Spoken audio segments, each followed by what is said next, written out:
Okay, so specific heat capacity तो समझ में आ गया। हीट कैपेसिटी मतलब किसी भी बॉडी का 1 डिग्री से टेम्परेचर रेज करने के लिए जितना अमाउंट चाहिए, the amount of heat required to raise the temperature of a body by 1 degree is called heat capacity. Now specificity कब आती है?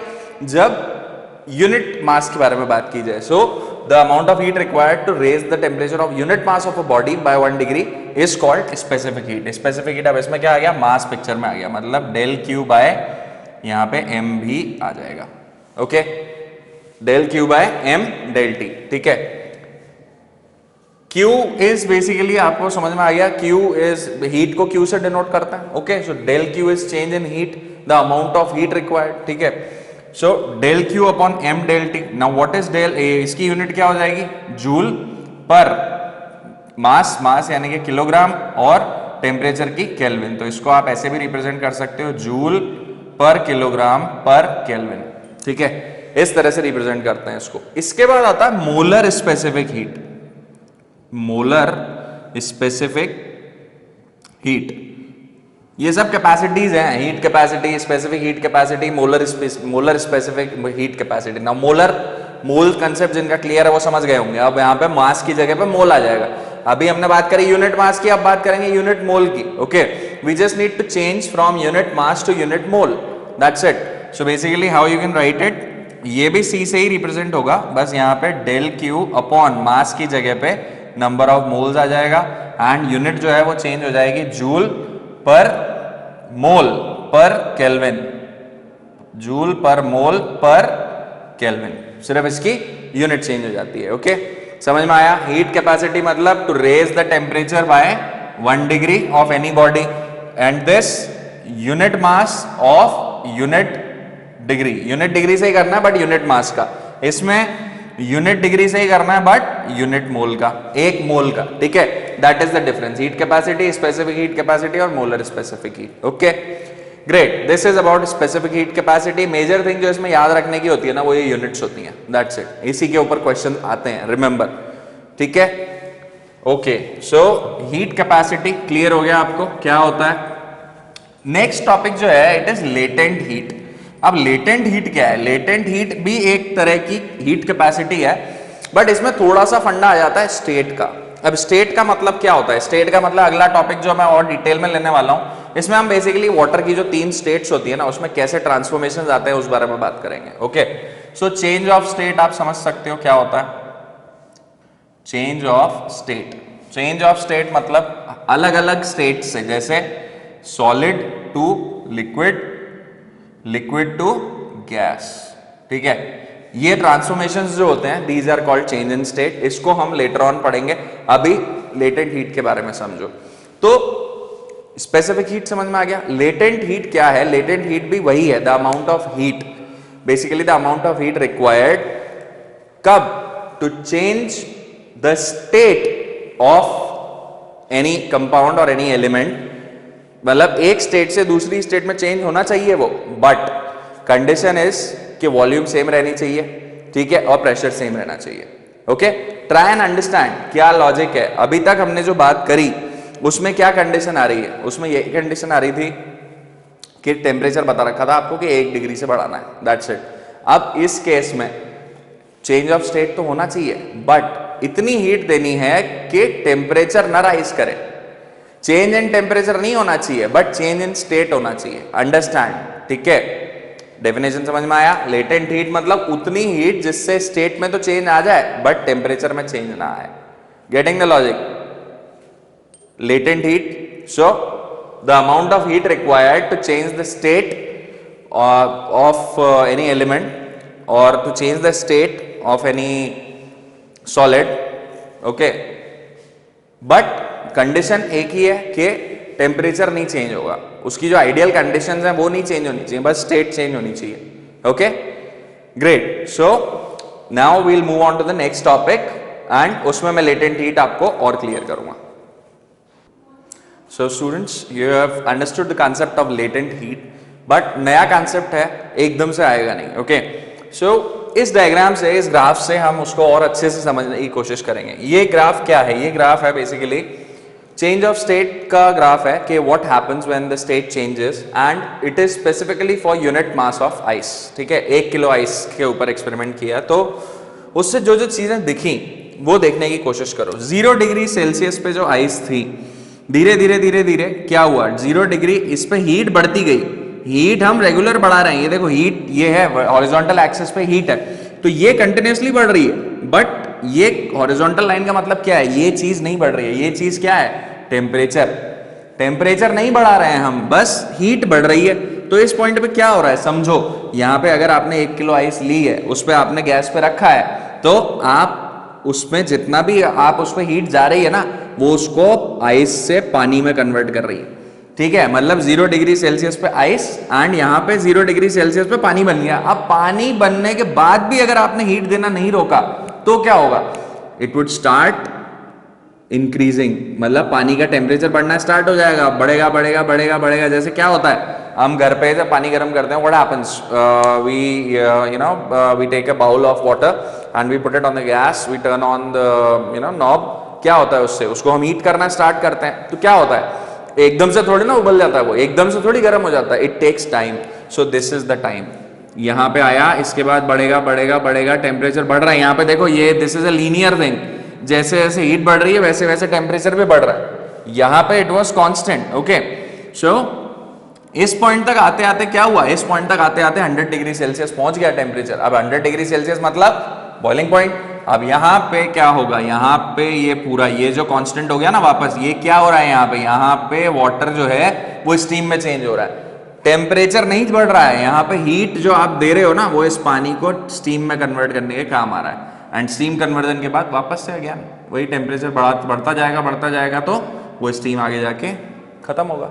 पॉइंट इज, ये जो स्टेट है ये वाली, यहां से लेके यहां तक, यहां क्या हुआ, यहां ये हुआ कि टेम्परेचर नहीं बढ़ा, लेकिन हमने हीट देना भी बंद नहीं किया। हीट आप दिए जा रहे हो बट टेम्परेचर नहीं बढ़ रहा, तो वो हीट जा कहां रही है, वो हीट जा रही है, ये जो आइस है इसके अंदर जो बॉन्ड्स हैं, मॉलिक्यूल्स के बीच में जो बॉन्ड्स बने हुए हैं, उन बॉन्ड्स को ब्रेक करने में, उनको लूज करने में। क्यों, क्योंकि वो उसको आइस को वाटर में तो कन्वर्ट करेंगे, उसके बाद बॉइलिंग स्टार्ट होगी। Getting the logic. सो ये जो हीट लग रही है ना, to change the state, solid से लिक्विड कर दिया स्टेट को, ये जो हीट लग रही है to change the state at constant temperature is called latent heat. देखो, latent heat is constant temperature and pressure, मतलब कांस्टेंट टेम्परेचर और प्रेशर को कांस्टेंट रखते हुए किसी भी पर्टिकुलर एलिमेंट के यूनिट मास को जो एनर्जी हम देते हैं, जिससे उसकी स्टेट चेंज होती है, let it be from solid to liquid और फ्रॉम लिक्विड टू स्टीम और लिक्विड टू वेपर, तो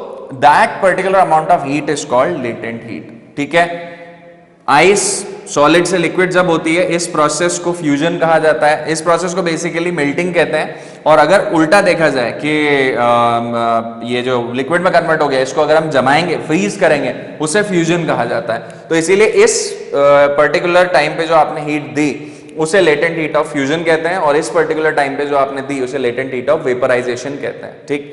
that's it, this is all about latent heat. इतना आपको समझ में आना चाहिए। Formula L equals to Q by M, और इसकी जो यूनिट हो जाएगी it would be joule per kilogram. सीधी सी बात है, Q बाय M, ठीक है। हीट हमने देखा ना, हीट का फॉर्मूला क्या हो जाएगा, heat equals to M into L, जो चाहिए हमें, ठीक है। तो पर्टिकुलर अमाउंट ऑफ मास की बात करें, यूनिट मास की बात हो रही है यहाँ पे, ठीक।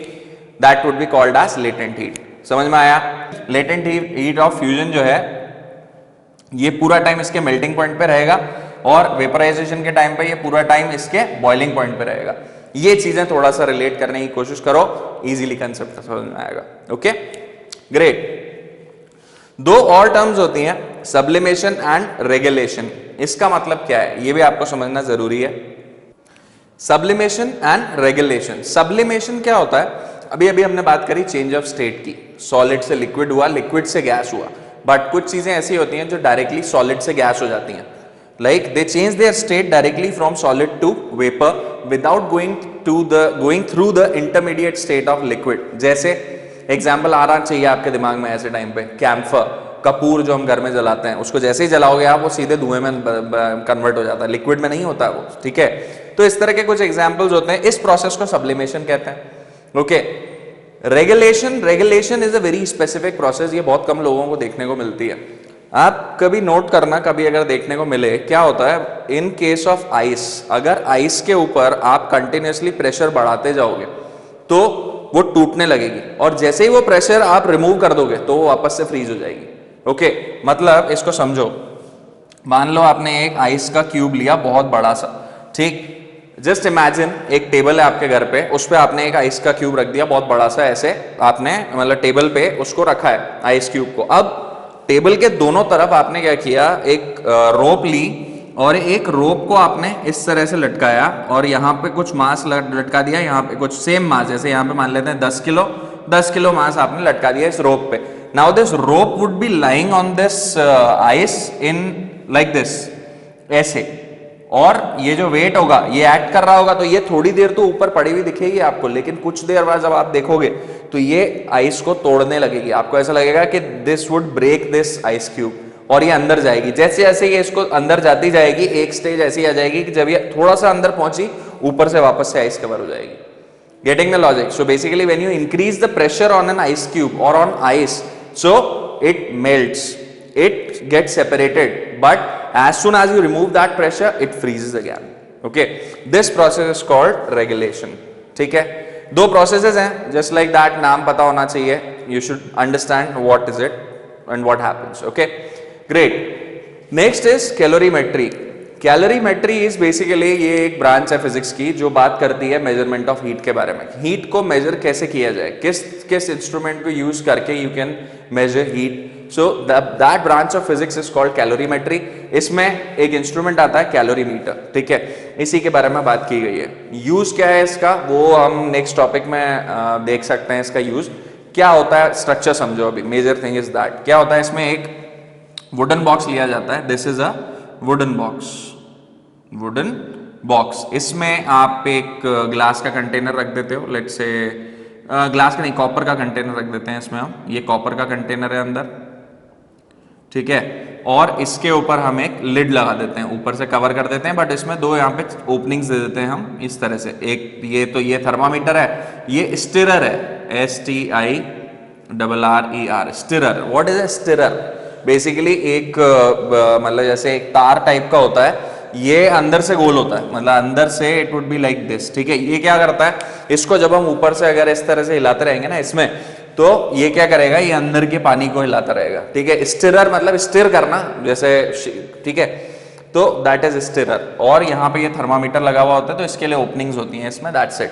और इस कॉपर कंटेनर और हमारा ये जो वुडन ब्लॉक है, इसके बीच में ये इंसुलेटेड मटेरियल लगा होता है, इसे ग्लास वूल भी बोलते हैं। कई लोग ग्लास वूल यूज करते हैं, कई लोग और जो मटेरियल होते हैं अच्छे, तो इंसुलेटिंग मटेरियल है ये बेसिकली, ये क्लियर होना चाहिए आपको, वो यूज होता है, ठीक है। This is the structure of a calorimeter. अब क्या होगा भाई, सीधी सी बात है, आप इसमें अगर कोई गर्म चीज रखोगे या कुछ भी गर्म चीज आप इसमें रखते हो तो इंसुलेटेड एनवायरमेंट है, आप इस थर्मामीटर के टेम्परेचर से पता लगा सकते हो वो कितना गर्म है या धीरे धीरे कितना ठंडा हो रहा है, ठीक है। लॉज आते हैं अलग अलग, उस हिसाब से जब आपको टेम्परेचर डिफरेंस कैलकुलेट करना होता है, तो this is an instrument which you would be using. Okay, next we will discuss Newton's law of cooling. Okay students, so the next topic is Newton's law of cooling. ये बिल्कुल उसी concept पे based है, like you should understand कि latent heat क्या कह रहा था कि स्टेट में चेंज आना चाहिए बट टेम्परेचर और प्रेशर में नहीं। सो न्यूटन्स लॉ ऑफ कूलिंग भी कुछ ऐसा ही कहता है। न्यूटन्स लॉ ऑफ कूलिंग क्या कहता है कि ये सिंपल सा लॉजिक है, अंडरस्टैंड। पॉइंट इज कि जैसे जैसे मान लो दो बॉडीज आप कॉन्टैक्ट में लाए, एक बहुत गर्म है एक नॉर्मल है, इन दो बॉडीज को अगर आप कांटेक्ट में लाओगे क्या होगा, धीरे धीरे धीरे धीरे जो नॉर्मल थी वो गर्म होने लगेगी और ये थोड़ा सा कूल डाउन हो जाएगी, ठीक है। जैसे सिंपल सा एग्जांपल है, like when you serve tea at your home, जब हम चाय कप में डालते हैं घर पे तो क्या होता है, वो कप पहले तो ठंडा होता है, लेकिन जैसे चाय उसमें जाती है या मान लो गर्म पानी भी जाता है किसी एक कप में, व्हाट हैपेंस, वो ठंडा कप गर्म हो जाता है और हम जैसे जैसे चाय पीते रहते हैं, तो चाय हम जल्दी जल्दी क्यों पीते हैं, पानी गर्म जल्दी जल्दी क्यों पीते हैं कि ठंडा हो जाएगा। कैसे ठंडा हो जाएगा, दैट्स द लॉजिक, कि वो जो गर्म चीज है वो अपनी हीट ट्रांसफर करेगी, ओके, तो जो ठंडी चीज थी वो गर्म हो जाएगी। सो बेसिकली पॉइंट इज कि जितनी हीट गर्म ने ट्रांसफर करी है that should be equal to the heat जो ठंडे ने गेन करी है, ठीक है। यही कहता है न्यूटन्स लॉ ऑफ कूलिंग कि heat gained by a cold object is equals to the heat lost by a hot object. Simple. ये सिंपल वर्ड्स है न्यूटन्स लॉ ऑफ कूलिंग के. अपार्ट फ्रॉम दैट डेफिनेटिव वे में अगर definition के तरीके से देखा जाए तो ये कहता है कि the rate of cooling is directly proportional to the temperature difference between the body and the surrounding. ठीक है, ये कहता है न्यूटन्स लॉ ऑफ कूलिंग. बाकी लॉजिक मैंने आपको समझा दिया. ओके, नाउ इसके हिसाब से देखा जाए cooling, rate of cooling, cooling मतलब जो एक्चुअल स्टेट में था वो बॉडी, वो अब कूल हो रहा है, मतलब हीट लॉस हो रहा है. लॉस को हम कैसे दिखाते हैं? नेगेटिव साइन से, इसीलिए ये नेगेटिव साइन लगाया है यहाँ पे. D Q by D t ये टाइम वाला है, ये प्रेशर वाला, ये टेम्परेचर वाला नहीं है, ये टाइम वाला है. तो negative of D Q by D T is directly proportional to temperature difference. Temperature difference मतलब टी माइनस टी नॉट. ठीक, प्रोपोर्शनलिटी साइन हटेगा तो नया कांस्टेंट आएगा. तो बस ये हो गया आपका Newton's law of cooling. D Q by D t equals to minus k t minus T naught. This is first form of Newton's law of cooling, पहला फॉर्म. नाउ अभी सॉरी अभी पीछे हमने फॉर्मूले देखे डी क्यू और एम सी डी टी. ये देख के आप कंफ्यूज हो रहे होगे कि सर ये क्या हुआ, ये D Q equal to M C D T कैसे हो गया? ये ऐसे हुआ कि C जो था, ये मैंने अभी आपको बताया था ना, D Q by M D T था.